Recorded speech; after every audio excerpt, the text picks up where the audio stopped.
You know, I've recently realized that philosophy has a certain appeal to it, I think, to many young men. For me, I learned philosophy at a time when I was dead set on improvement. I just moved from learning that school wasn't the way to get success. So then I looked to entrepreneurship, and entrepreneurship, one thing I heard was that you should improve yourself. So then that is when I moved into philosophy. Now, I was someone who, in the long term, I wanted everything to be sorted out perfectly. So let's say 5 years from now, whatever life I had in mind, I wanted all those problems to be fixed right now, and I was focused on solving every problem right now in the present. And that was my mindset, which is where then philosophy came about.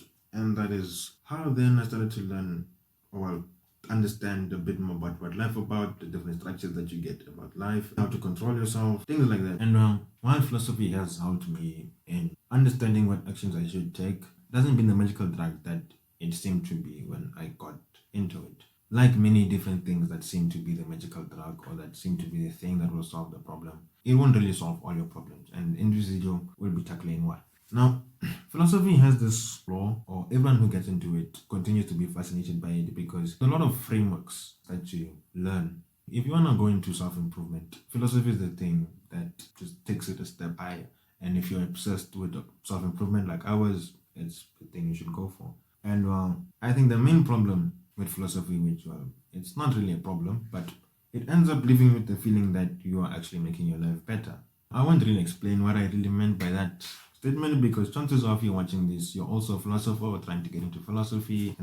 There's something to think about. But moving on to the next point, life currency is, or I would say, actions, as in what makes your life better or worse is the action that you take.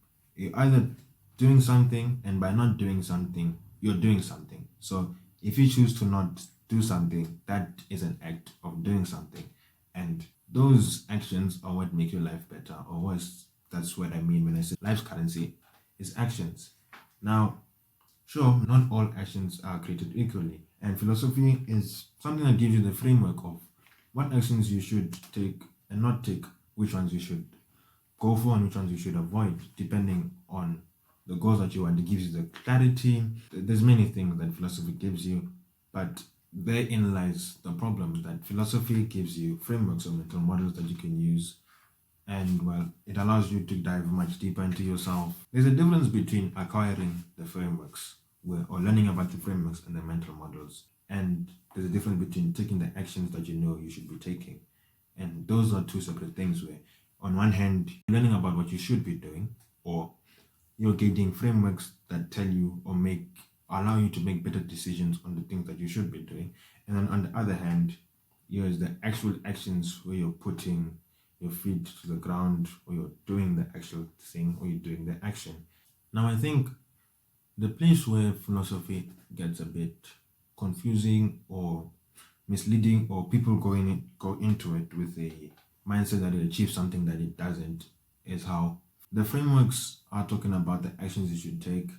So in that sense, by learning about the different actions you take, you somehow get tricked into thinking that you're actually taking the actions when you're not. That I think is something that should be thought about. That in philosophy, you're acquiring the mental frameworks, but then on the other hand, you still need to do the actions. And these two aren't the same thing. So then we arrive at this place where we have acquiring the mental models and the frameworks, and then we have the actions that actually get you to where you want to go. And I think this may be something that is a lot more prone today because of how the world, I suppose, is specialist centric. So you want to focus on one thing to get where you want, where other things aren't as prioritized as much as this one thing. So now, when you go into philosophy, you get lost into philosophy instead of considering the other aspects of things. But if you look at, say, ancient philosophers that we tend to think about, say, your Marcus Aurelius, your maybe Aristotle, Plato, perhaps Seneca, they had a much more rounded approach to life. So they had the philosophy, but they had their own lives or own jobs that they were working on. They did exercising on their own side. There was a lot more all-rounded approach. At least that's the way it seems. Looking at things from right now, that's the way it seems. And I think that's the way we should approach philosophy. It's not something that will solve all our problems. And what we're actually doing is acquiring frameworks on how to live life and how to move forward.